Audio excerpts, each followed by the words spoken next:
தமிழ் தேசிய கூட்டமைப்பின் முன்னாள் பாராளுமன்ற உறுப்பினர் ஜோசப் பரராஜசிங்கத்தின் கொலை சம்பவம் தொடர்பில் சந்தேகத்தின் பேரில் கைது செய்யப்பட்டுள்ள பிள்ளையான் என அறியப்படும் சிவனேசதுரை சந்திரகாந்தன் உள்ளிட்ட 4 விளக்கம் அறியல் தொடர்ந்தும் நீடிக்கப்பட்டுள்ளது.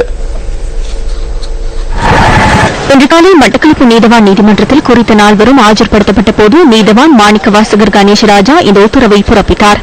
இதன் பிரகாரம் சந்தேக நபர்கள் 4 எதிர்வரும் மார்ச் மாதம் 9ஆம் தேதி வரை மீண்டும் விளக்கமறியலில் வைக்கப்பட்டுள்ளனர்.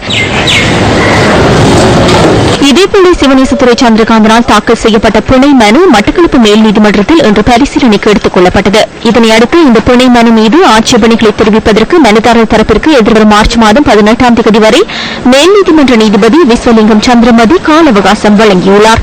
தமிழ் தேசிய கூட்டமைப்பின் பாராளுமன்ற உறுப்பினர் ஜோசப் பரராஜசிங்கம் 2005ஆம் ஆண்டு தேவாலயத்தில் நடைபெற்ற நத்தார்த்தின் நள்ளிரவு ஆராதனையின் போது சுட்டுக் கொல்லப்பட்டார்.